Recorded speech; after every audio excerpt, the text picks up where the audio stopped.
चलिए देखते हैं कि प्रश्न दिया गया है कि 12 ग्राम ग्लूकोज को 100 ग्राम जल में घोलने पर विलयन के क्वथनांक में 0.34 डिग्री सेल्सियस की क्या हुई वृद्धि हुई।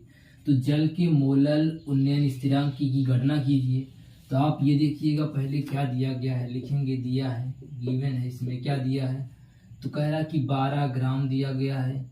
उसके बाद आगे बोल रहा है कि 100 ग्राम, इतना लिखेंगे।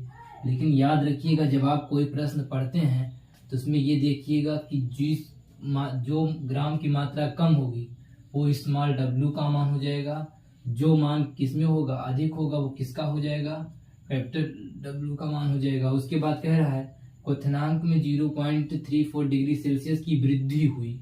अगर बोलेगा कमी हो रही है, वृद्धि हो रही, घट रहा है, बढ़ रहा है तो समझिएगा वो परिवर्तन दिखा रहा है। डेल्टा TB का मान दिया, क्वथनांक के लिए क्या हो जाएगा 0.34 डिग्री सेल्सियस दिया गया है।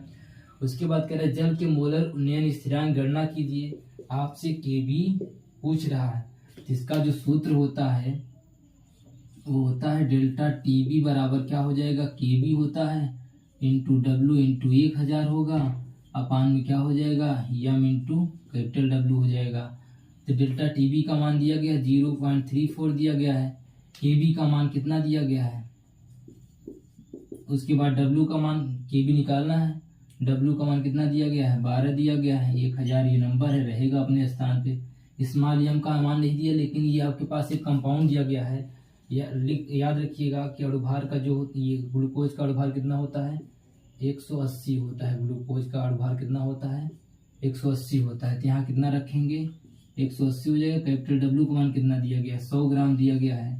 तब ये बताइए यहाँ पे 1 0 2 0 3 0, यहाँ से 1 2 3 0 कट जाएगा। इसके नीचे कुछ नहीं तो 1 होगा, इसका तिरिय गुणा करा दीजिए आप। KB का इंटू 12 का गुणा इसमें कराएंगे एक में तो KB इंटू 12 आएगा। अब इसका गुणा इसमें कराएंगे तो ये 0.34 हो जाएगा इंटू क्या हो जाएगा 18 हो जाएगा। KB का मान चाहिए 12 KB का मान चाहिए, केवल KB का मान चाहिए। तो यहाँ पे 0.34 इंटू 18 हो जाएगा, ये नीचे आएगा तो यहाँ 12 हो जाएगा। इसको यहाँ 10 में हटाएंगे, 2 अंक बाद है 2 0 बढ़ जाएगा।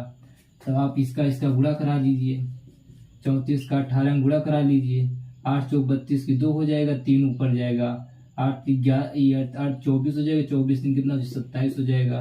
1 का गुणा कराओगे तो इसमें पूरा 34 आएगा, ये 2 हो जाएगा, 7 4 11 की 1 हो जाएगा, 3 2 5 6 हो जाएगा, 612 आया है।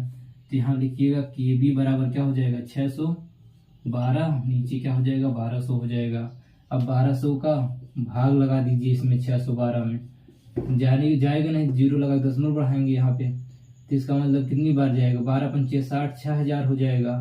घटाएंगे तो यहाँ 120 आएगा, फिर लगाइए 0 एक बार जाएगा तो इसका मतलब ये कट जाएगा, 1200 आ जाएगा, कट गया। तो इसका मतलब क्या हो जाएगा हमारा आंसर जो हो जाएगा KB बराबर 0.1 हो जाएगा। इसका मात्रक हो जाएगा केल्विन मोलरता इनवर्स। केल्विन मोलरता इनवर्स का क्या हो जाएगा आंसर हो जाएगा। तो इसको आप नोट करिएगा।